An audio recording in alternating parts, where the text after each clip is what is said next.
মৃত্যুর পরে তার বাবার বাড়ির ভিটাতে সেই লোকের কবর হয়নি। এর চেয়ে দুঃখ আর কি আছে বলেন তো? আমরা আসলে মানুষ হব কবে বলেন তো? নাকি মানুষ কখনোই আর হব না? একজন লোক, তার 2 সন্তান, দুজনেরই বিয়ে করা শেষ। ভদ্রলোক একটা বয়সের পর চাকরিজীবী অবস্থায়, যেখানে সে কর্মরত অবস্থায় ছিলেন সেখানেই মারা যান। সেখান থেকে তার লাশ আনা হয়, তাকে গোসল করানো হয়।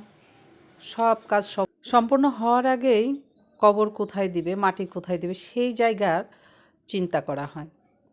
গুরুস্থানে তো দিবে না, কারণ গ্রাম অঞ্চলে যাদের জায়গা আছে তাদের কোনো গুরুস্থানে কবর দেয়া হয় না, যাদের নিজস্ব অনেক জায়গা থাকে। তো সেই ভদ্রলোকেরও নিজস্ব যেহেতু জায়গা ছিল, তাকে তো গুরুস্থানে মাটি দেয়া যাবে না। তো সিদ্ধান্ত নেওয়া হলো সেই ভদ্রলোকের বাড়ির সামনে বেশ অনেকটা জায়গা, সেখানেই মাটি দেয়া হবে। কিন্তু বাধা হলো কে জানেন? তার নিজের সন্তানরা, তার নিজের বউ। কারণ সেই বাড়িটা ছিল বিশ্ব রুটের উপরে। তার মানে বোঝেন তো, বিশ্ব রুটটা যখন কাজ সম্পন্ন হয়ে যাবে সেই জায়গার কত দাম হবে। সেই দামের কাছে কি বাবার কবর বেশি হয়ে পড়লো তাদের কাছে? অবশ্যই না, কারণ আমরা তো মানুষ না। আমাদের কাছে একটা মৃত মানুষের কবরের চেয়ে বিশ্ব রুট হওয়ার পরে এই জায়গার দাম অনেক বেশি হবে, সেটা মূল্য বেশি। অনেক তর্ক বিতর্কর পরে সেখানে কিন্তু মেয়ে জামাইও মাতাব্বর করেছিল যে এখানে মাটি দেয়া হবে না, কারণ রোডের উপর জায়গার অনেক মূল্য।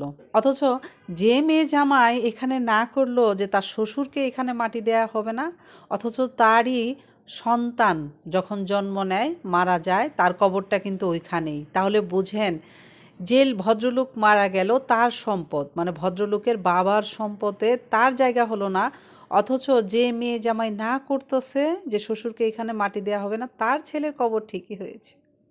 এর চেয়ে দুঃখ আর কি আছে আমাদের জীবনে বলেন তো? সেই ভদ্রলোক একাই ছিলেন এক মায়ের পেটের, তবে তার বাবার ঘরের আরও সন্তান ছিল, যাকে বোঝে সৎ ভাই বোন।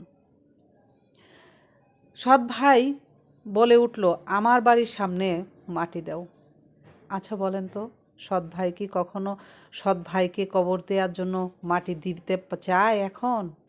কারণ তারও তো জমিটা বিশ্ব রুটের উপরে, তারও তো জায়গার দাম বাড়বে। আসলে তার ভিতরে মনুষ্যত্ব ছিল বিধায় সে বলেছে, আমার ভাইয়ের কবর আমার বাড়ির সামনে হোক, আমার বাবার কবর যেখানে। সে কিন্তু তখন তার জায়গার মূল্য একবারও চিন্তা করেনি। ওই যে আমরা অনেক সময় বলি না, সৎ ভাই বোন কখনোই আপন হয় না, তবে সেক্ষেত্রে কিন্তু হয়েছে। সৎ ভাই কিন্তু তার আরেক সৎ ভাইয়ের কবর তার জায়গায় দিয়েছেন, দামের চিন্তা করেনি। আসলে আমরা বড়ই স্বার্থপর। যে লোকের মৃত্যু হলো, তার বাবার কেনা টাকায় সম্পদে তার মাটি হলো না। এর জন্য বলি, যা কিছু জীবনে করে যাবেন, নিজের জন্য কিছু করেন বেঁচে থাকতে। কারণ সময়ের প্রয়োজনে আমরা সবাই স্বার্থপর। আজ আমি প্রচণ্ড ভালোবাসি আমি স্বামী সন্তানকে, হয়তোবা সময়ের তাগিদে আমিও কখনো বদলে যেতে পারি। তাই সবাইকে ভালো রাখার পাশাপাশি নিজেকেও ভালো রাখতে হবে। ভালো থাকবেন সবাই।